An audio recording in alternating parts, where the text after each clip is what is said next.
And welcome back to another episode of Knowledge Mansion.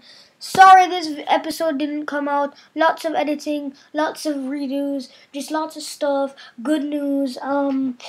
Though we have videos which are easier to make, planned ahead of time, so we can try and get it out on Sunday every single time. And this is either coming out by Wednesday night or Thursday morning, and we're not trying to put as least effort into the videos as possible. We just want to keep the flows of videos going. So without further ado, World War I in a nutshell.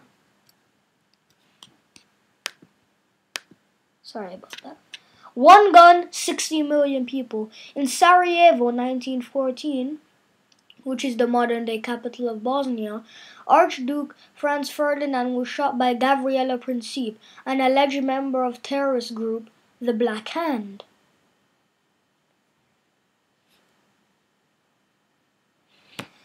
The ultimatum. Due to the assassination, Austria-Hungary sent a list of demands or ultimatum to Serbia. Here's basically the list of demands. Austria-Hungary should be allowed to investigate the assassination. Serbia should stop all anti-Austro-Hungarian activities in its country. All army officers or government officials who spoke badly of Austria-Hungary should be fired.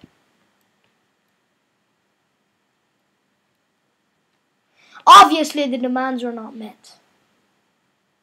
Austria-Hungary takes the first shot, or technically the second shot. Ha ha ha, so funny. On 20th of July 1914, Austria-Hungary declares war on Serbia. Austria-Hungary has a weak army, so why would they declare war? Because the alliance system. So here we have the Triple Entente and the Triple Alliance, or Central Powers. The Central Powers is made up of Germany, Austria-Hungary, and Italy, and the Triple Entente was made up of Great Britain, France, and Russia.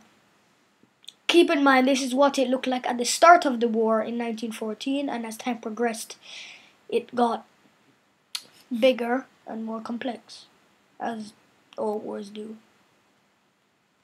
So here is basically what happened. So Austria-Hungary said yep, went to attack Serbia. Russia said nope and attacked Austria-Hungary so they could defend their fellow Slavs, as they say.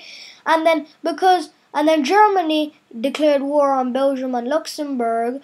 The reason why is because the French border was heavily fortified with land forts, barbed wire troops. So to get around them, they went through Luxembourg and Belgium to knock out France quickly, and then they would move on to Russia, and then they win the war, and then no, that's not what happened. And the Belgians weren't the pushovers that the Germans expected, so they slowed them down, giving the French time to prepare. And what happened is that Belgium had signed a treaty with the Great Britain, so they got brought into the war, and then later on it just got more complex as time went on, and here are some of the other countries which you may not have known were involved: Greece, Albania, Portugal, Romania. So there's something. Two sides. Okay, so here's what it looked like by 1915, which was 1 year after the war. So Great Britain, France, Russia, Italy on the Central Powers, Germany, Austria-Hungary, and the Ottoman Empire.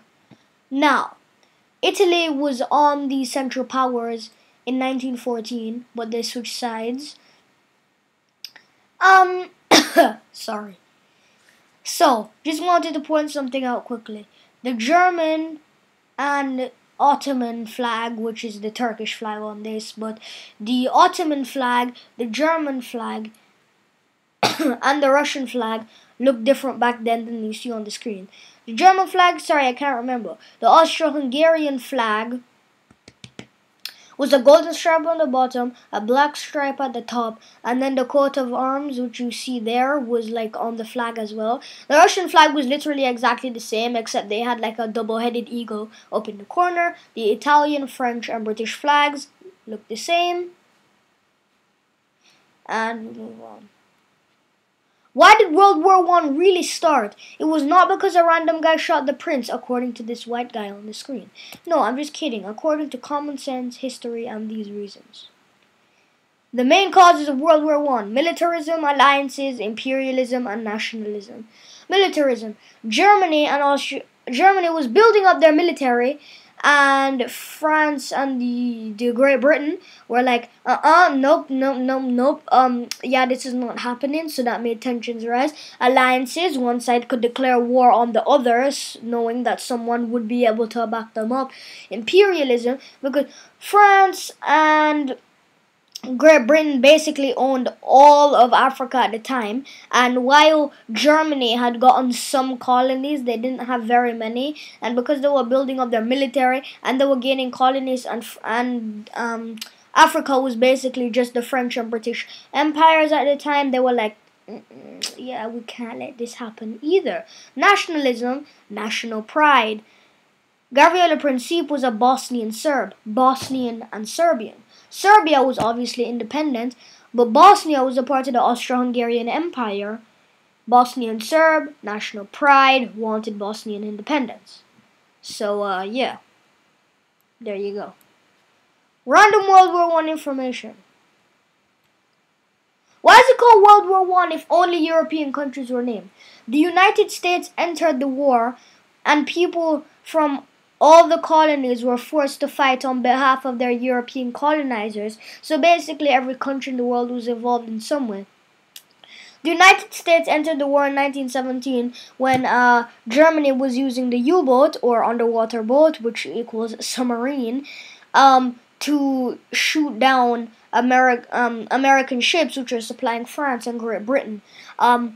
What happened is that it wasn't just military ships, it was also civilian ships carrying supplies.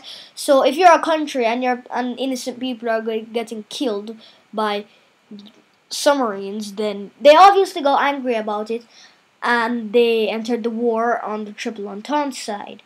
Now, something else I want to point out. It wasn't just colonies that were in the war, it was also puppet states. Now, I might not be using the definition of puppet state correctly, but this is what I know it as, and I'm pretty sure it is. So, back then Canada was a puppet of the British Empire. Now, this would never happen, but let's just use this as an example. So, let's say Great Britain orders Canada to invade the United States. If Canada won, Canada would lose troops and lose their people, while if they won the war, all of the United States would go to the British Empire, and Canada would have lost troops and got no land.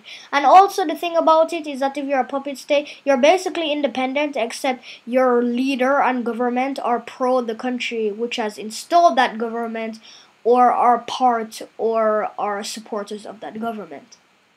So, yeah. The dawn of modern warfare. The new weapons the sides included were machine guns, airplanes, tanks, toxic chemical weapons. Germany invented the U-boat, or submarine, in World War I. The first tank was British and used in the Battle of the Somme.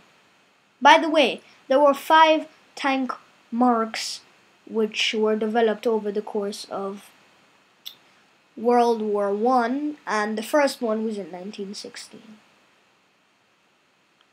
Trenches. The trenches were, well, not a very nice place to be.